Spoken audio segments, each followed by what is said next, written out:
Welcome to Center for Spiritual Living in Portland, Oregon. Listen past the end of to find out more about our spiritual center and ways that you may collaborate with us.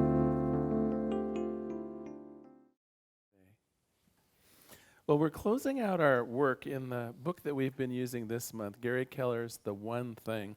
And as I've remarked before, I chose it hesitantly off of the business section of the Times bestsellers list, but the reason I did is it does such a wonderful job of explaining the spiritual principle of focus. And so from Ernest Holmes, we know that means the idea of focus is that which we focus on will increase and improve. And certainly the thesis of this book is the tighter we have that focus, the clarity with which we poise that focus, the results can truly be amazing. Last week we talked about the idea of purpose and priorities, that when we begin thinking of our primary focus in life as a specific purpose, and when we give it the appropriate priority, that's really the formula for success. So the idea is we have something clearly in our mind, we think of it as being on purpose towards that, we give it the resources and the time it needs, recipe for total success. Today I want to wrap up this study with a couple footnotes. First of all, the idea of making a commitment to this. And I have three different ideas, three main commitments that I think that you can make towards your purpose that might make all the difference. And then I'm going to finish up with 4 thieves. As you can imagine, there are things that might tend to take away or diminish our focus. And so we're going to spend a little bit of time talking about that. So what are these 3 commitments? Why is a commitment necessary in terms of moving forward with your ideal or that which you want to bring focus into your life? And the first of these master or main ideas of commitments is a commitment to mastery. Let me talk about this for a minute. Now, if you've looked up some of the science on what it takes to actually master something, it's a little bit staggering. It's a little bit overwhelming.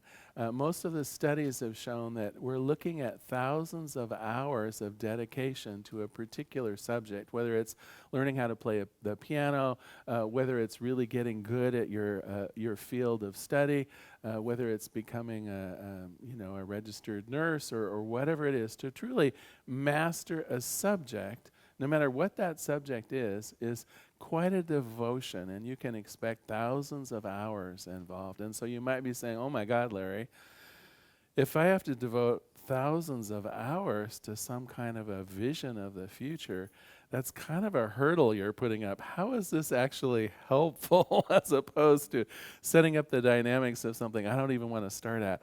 Well, it isn't so much actually whether you spend those thousands of hours. It's your idea that it's that important to you. So it's the willingness to see it as something that you will go to almost any means necessary. And it's that commitment, that idea that, oh my gosh, if I have to take a class to get better at it, if I have to find a mentor to do it, the idea that I'm willing to really put myself out there even if it's uncomfortable. And so in the book, they call it that willingness to mastery. I'm going to become a master at this. I'm going to become a master at going back to school. I'm going to become a master at loving relationships. Whatever it is that's in your idea that you really want to pursue, whether it's mending a relationship that's gone haywire, whether it's enhancing your own life or your own career, whatever that is, if we approach it with that idea of mastery, I'm going to become a master at this. And then we begin casting our net for ways that truly we can accomplish that. Sometimes training is required. Sometimes coaching by someone who already has a level of mastery in that idea. But when we really feel committed, when we have that sense of mastery, I will tell you a couple things happen. One thing is that laser focus that we've been talking about is so easy to maintain, right? Because you're thinking about how to get this done, and it brings it into sharp relief. And when we are focused on a goal, spirit is focused on a goal. When we begin recognizing that co-creative power of spirit itself, oh my gosh, the resources will come forward, the necessity for planning and priorities will come forward. Things that seem impossible suddenly seem completely doable. But it is that attitude of, I'm all in. Let me contrast that just for a moment with the idea of doing it to just get by. So often when we embark upon something, I think there's this idea of, well, how much do I really have to put into this to get results? Do you see the difference here? Would this be enough time? Would this be enough energy if I just want to squeak through, if I just want to get that degree and I don't care what my grades are? Have you ever found yourself in that position? It's like, no, I just need that CNA certificate so I can get better pay at nursing. I don't actually care how good I get at it, right? Do you see the difference here? The trouble is when we do something if you'll pardon the expression, with a half-assed intention, you can guess what the results are. So contrast that with that idea of mastery. I'm putting my whole heart and soul into this. Then God puts God's whole heart and soul into that. The second commitment that they ask us to make, and we talked a little bit about this last week, is the idea of a purpose. So it's not just something you're going to try out. It's not just something you're giving a go at. You really see it as a life's purpose. You see it as your calling. In spiritual terms, it's how God's going to get God's job done in the world. This is part of my life's purpose. And so we begin with that idea of true faith that there is a co-creator here involved. And we put that level of stick-to-itiveness to our purpose even when we have initial failures. One of the things that we have to be aware of is that when we first start doing something, there are going to be missteps. When we first start doing something, we're not actually, perhaps, all that good at it. It requires perseverance. How many were here? How many of you, just out of curiosity, happened to be here for the talent show last night? Okay, so maybe about a third of you. Well, what you witnessed was a sweet and lovely and powerful set of performances by about a dozen of our congregants. And you know what? They were magnificent.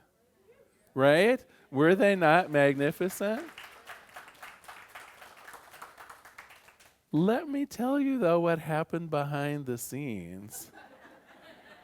Behind the scenes were hours and hours and hours of practice, of evaluations, of retooling, of more practice, of effort, and the necessary faith. And I'm speaking, of course, for myself. For those of you who are new, who weren't here, I went way out of my comfort zone and played the guitar, even though I've really only been taking it up for a few months. And I've got to tell you, if I would have just got up without all of that preparation, it would have been a no talent show rather than a talent show. And so when things aren't working right from the get-go, when there are mistakes, when there are missteps, this isn't the call to back down. This is the call to persevere. No one, well, I shouldn't say no one, but very, very, very few people are good at a thing right out of the starting gate. It is so rare. And yet many of us feel that if I try something new, if I go back to school, if I try approaching a relationship in a different way, if I choose to try to move up in my career structure, whatever it might be, we go with the assumption, I got to be good right away. And we're disappointed in ourselves and start backing away when that isn't true. Well, I'm here to tell you one of the amazing commitments that you can make to yourself is staying on purpose, perseverance, even in the face of mistakes. The third commitment that's so important, and this one I am going to have to do a little bit of explaining. And in the book, he calls it the accountability cycle, being committed to the accountability cycle. And this will take some explaining because he says there are two common ways that we process something bad happening. And one is the accountability cycle, and one is the victim cycle. And so I'm going to pitch at you the victim cycle first, because I think this may ring a bell a little bit for some of us. So the victim cycle is something bad happens. First of all, we don't even really want to admit that it happened. We'd almost like to just look the other way, as though it were a traffic accident that you're not involved in. The second thing that we try to do often is to blame the outside environment. The reason that I'm struggling so going back to school is that the professors are terrible. The reason that I'm having such trouble in this relationship is because I'm married to a so-and-so. The reason that this job is hard is because the bosses are terrible and the benefits are bad. Do you see how it goes? And it's only natural. I mean, no one wants to own up to the sheer mess of life on some days. And yet, if we can't own up to the mess, will we be able to stand strong for the solution? See, I think it goes hand in hand. Now, let me contrast that to the accountability cycle. The accountability cycle, when something bad happens, we seek reality. We look with that realist eye towards what happened. Was it really something that the boss did? Was it really something that the school or the teachers did? Was it really something that my spouse did? Or do I have at least 50% of the responsibility, if not all of the responsibility, for this situation? The second thing that we do is we acknowledge and take ownership. We just say, it may be a mess, but I am just powerful enough to be the one that created this mess that I'm sitting right in the middle of. And we're okay with that. The mess is mine. The misstep is mine. The blow up at work, I will take responsibility. Now, not always 100%. Where people are involved, we all get to participate in each other's messes from time to time. I get that, but I'm not going to put the blame out there. I'm going to put the blame and the responsibility right here, because it's my life. I get to choose how I react to the world when it looks less than pretty.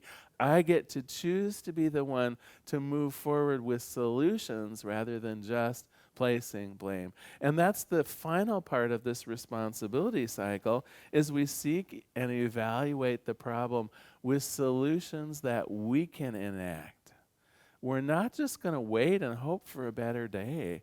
We're not just going to hope that the rest of the world cleans up its act and that we'll be able to sail through. No, we take responsibility for the problem, and we work on the resolutions and the solutions ourselves, and we get on with life.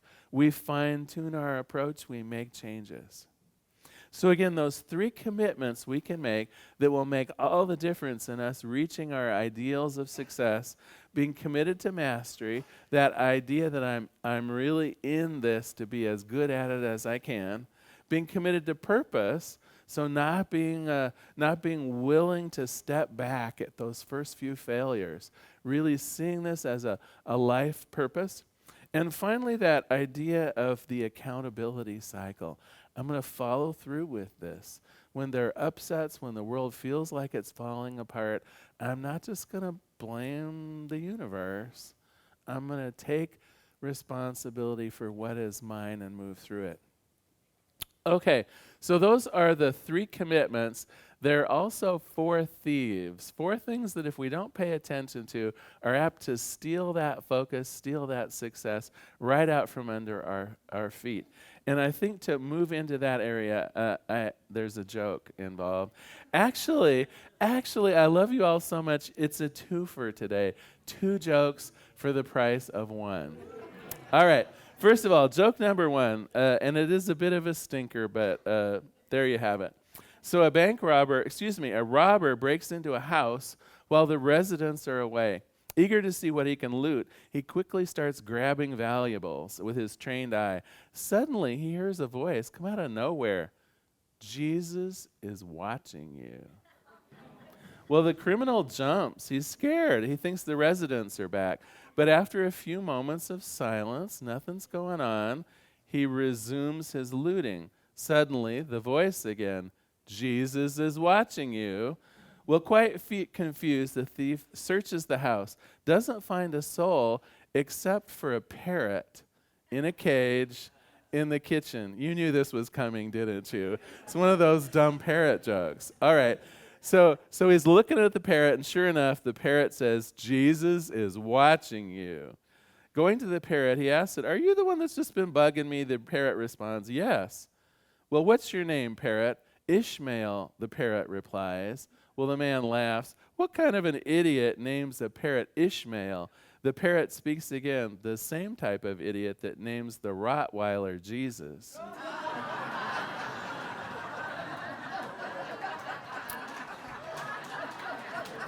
Well, about a third of you are laughing, so let's try it for the other third of you. So joke number two. What's the difference between an amateur thief and a professional thief? The amateur thief says, give me all your money. The professional thief says, just sign here, please.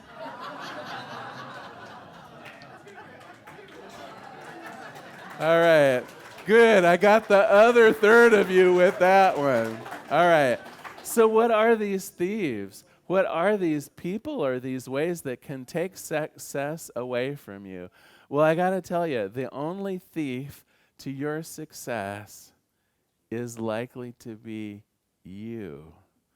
And so let me talk about some of the 4 primary ways that you can self-sabotage your own success. I hate to do this, but I think it's necessary. The first way that you can sabotage your success in focusing in and getting some of your dreams done is because you can't say no. You just can't say no. So here we are. We have this vision of the future. We're taking steps towards it. We've made those 3 commitments. I'm into the mastery. I'm into focus. I'm taking steps in that direction. And then the phone rings and you agree to help your brother-in-law on a project that's going to last 3 months. It's like, what just happened? Where were your priorities? Well, I didn't feel like I could say no. So are you one of those people? I do happen to be one of those people, actually.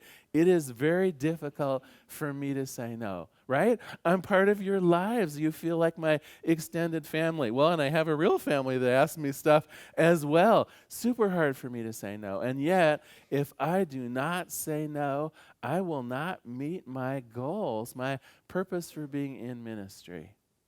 And the same is true for you, whether it's goals and a vision you have for your profession, whether it's goals you have for making a better life for you and your family. You simply will not be successful if every time a person asks you to do something or be something or change your priorities for them, if you say yes.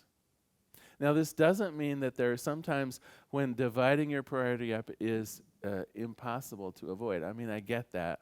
Tragedies come up, times where only you can do something for a family member. I mean, I get that, but that's a little different than when the knee-jerk reaction is always just to say, yes, I would be glad to help you.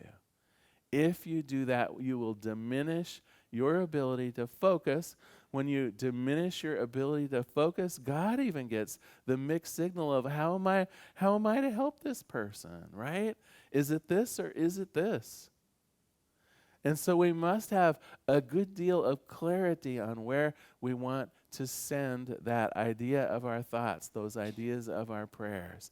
It's not that God can't concentrate on more than one thing at a time, but you can't. You can't. The second thief that stands in our way is nothing more and nothing less than the fear of unknown. If you're embarking upon something new, by definition, it has pieces in it you have never done before. And that right there is enough to stop some people in their tracks. I want to offer you a ray of hope. Actually, it's probably about 10 years ago in one of the first foundations class I taught. We were talking about the nature of God. We were talking about God being all pervasive, not only an inward God, but truly everything we can see and feel, everything being part of the divine spirit. And I remember this a young woman came up to me on the break and she said, I feel a little weird about your description of God. And I said, well, what do you mean? And she said, well, I was trained to think of it as though Jesus, the Spirit of Jesus, just kind of hung around me all the time, almost as though the Spirit of Jesus itself was just sitting on my shoulder, always there to love me, always there to guide me, always there to help me make good choices. And I feel after you've done this big talk about what God is, as though that's just a childish dream that I should give up with. And I said, oh my gosh, no. No, no, no, no, no. You've got it right. Of course, it doesn't matter what you call it. You can call it Jesus, you can call it God, you can call it your Buddha nature or your higher wisdom self, but oh my gosh, that's beautiful. That's the perfect way of looking at it. There is that force of good and light and joy that is always with all of us. And when we really believe it the way I feel you believe this, you will get that good advice. You will get that input from Spirit itself that guides you in ways and co-creates with you in ways that we could never do on our own. This is where you can enter the field of the unknown with confidence because Spirit is there with you. It doesn't matter if it's a path you've tried before or not. It doesn't matter if you've ever tried to do a thing or not. When you have that level of faith in something bigger than yourself, something that is all powerful and all loving and all joyous and more than ready to share the keys to the kingdom with you, that's the exact correct place to be thinking from and speaking from. And if it helps you to think of it as you did as a child with Jesus on your shoulder, I say go with it. If you want to take a more supposedly adult idea of it simply as God being with you and helping you and aiding you always, that's fine. But really, I don't care about the words. It's the feeling, it's the sense, it's the faith that Spirit is there for you and with you always. That's the antidote to fear, my friends. That is the antidote to fear. The third thief is your health or your lack of it.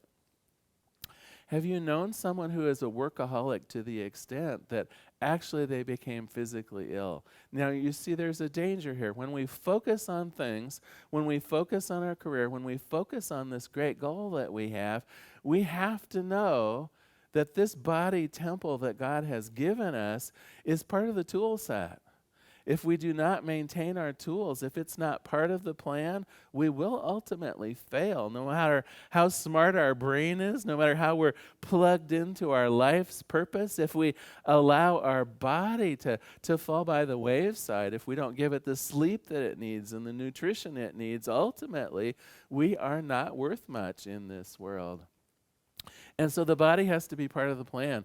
Even as you're planning the glorious future for yourself in whatever area of focus you've chosen, know that it also involves clean water and air. Know that it also involves plenty of good sleep. Know that it also involves and should be part of your plan for eating healthily and taking exercise. And then the fourth of the thieves, the fourth of these things that can rob you from your glory is poor environment. And I do need to explain this one a little bit, because when we start talking about our having a poor environment, it could be that place that you look outward to place blame again, right? If I were to say, well, maybe the environment that you're working on your sobriety isn't so hot if you're a bartender, as a rough example. You might say, well, yes, it's the bar that caused me to have drinking problems, right? So when we start blaming our environment, we're violating one of those commitments that we talked about, right? Ownership. I'm going to take ownership for everything in my life, including my environment. But that's no excuse to be in a poor environment. If you're working on being back to school, you need to make sure you have space where you can study.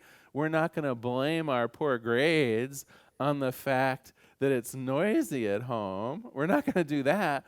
But we're going to notice if I want to be good when I go back to the community college, I want some peace and quiet, and I'm going to find a place where I can have that. If it's not at home, I'm going to hang out at the study hall at the school, right? So we also need to make sure we're not trying to do what is important to us in an environment where it is not supported. And I have to tell you, occasionally that will include people as well as physical environments. If you want to promote and learn how to be in a loving relationship, this could be difficult if you are surrounded by people who don't know how to do that very well. If you want to work on your own sense of abundance and your ability to make a place for you in your life, and the people around you tell you it's impossible and you're stupid to try it, and why the heck is this even important to you? Stick to your knitting. This is not an environment that is likely to bring success. And so one of the thieves, if you will, to your own success can be the people in the environment around you. You need to be strong to your idea of who you want to be, what you want to do, that sense of purpose, and you may have to change that environment in order to take full ownership of what's going on in your life. This is where we have to put on the big person pants and move forward, even if it means saying goodbye to an old friend, even if it means having to do a certain percentage of the work and the progress we want to make outside of our home or a primary relationship, whatever it needs to be, you are that important. You are more important than your environment, and your goals are more important than your past environment. Okay, I'm going to briefly summarize here. First of all, we talked about the 3 commitments that if you make them, there will be no stopping you. One is the commitment to mastery, moving forward as though you're going to become a total master at whatever it is. That idea of I'm all in. The second one, being committed to that purpose, not allowing early failures to hold you back or to derail you. I'm in this for the full Monty here. I'm going to do what's necessary. If there are mistakes, I move through them. And the final one is being committed to accountability. The good part of it is mine, and the mess is part of it, mine too. I'm going to look at this as a learning experience. I'm going to take full ownership for the whole enchilada here, the good as well as the bad. See reality as best I can, make good decisions, plan the future, move forward in it, do some self-correcting and self-testing. Make sense? And then we also talked about 4 thieves, the inability to say no, the fear of chaos, fear in general, our poor health, and our poor working environment. All of those things can rob you of your success. So we learn to say no. We become better at moving through the fear just of the unknown. We make sure that we have a healthy environment and healthy habits around our physical body. So a tiny bit of homework for you as we conclude this. You know now and then I like to assign a bit of homework. I would like you again to think of that area of focus that we started this month with. I invited you, if you'll remember, to find an area in your life that you really want to see some improvement in. Today I would ask you whether you're willing to make those 3 commitments to that new way of being. Are you willing to make the commitment of mastery? Are you willing to be really committed to that purpose, even if there are failures along the way?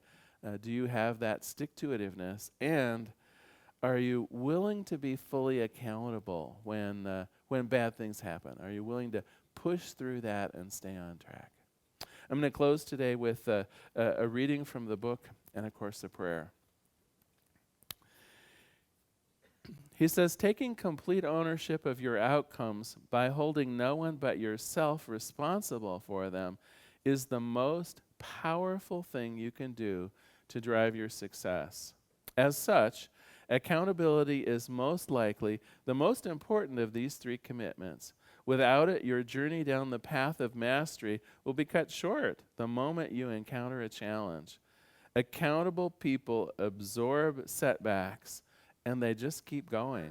Accountable people persevere through problems and push forward. Accountable people bring their best to whatever it takes without hesitation.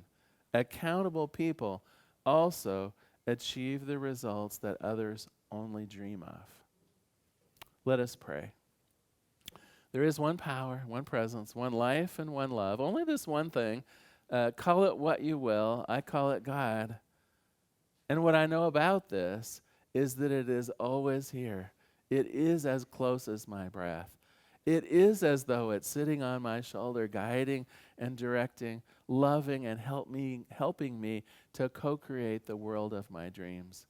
And it does this through our focus. It does this through our power of intention. It does this by cooperating with us when we set our mind on something so pure and so beautiful, such a purpose in the world that we're willing to become a master at it. And as this is true for me, I know it is true for any and all. Each of us has that capability of becoming in that close partnership with God. Each of us has that power of training our focus on something that is important to us, and we will persevere. Each of us has that power of the divine creator on our side, even as we become the lesser creators of our own lives. Accountable, powerful, joyous. And so for this, I give great thanks. For this, I simply understand that the power and presence of God moving through, around, and as us always. I let it be, and together we say, and so it is. Thank you for being here today. So glad you were here.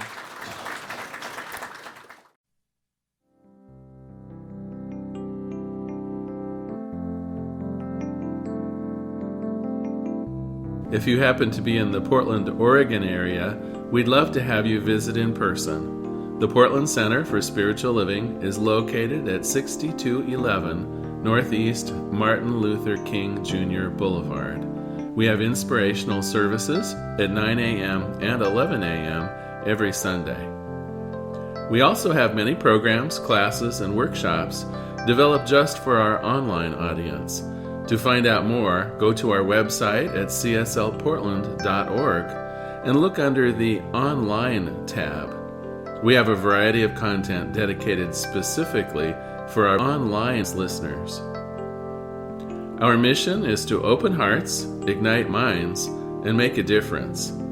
If you'd like to support our center, you can donate online at cslportland.org/donate. Our website is also the place to learn more about what's going on at the center or to contact us. Allow us to become part of your extended spiritual community. Wherever you are on your spiritual journey, you are most welcome at the Center for Spiritual Living.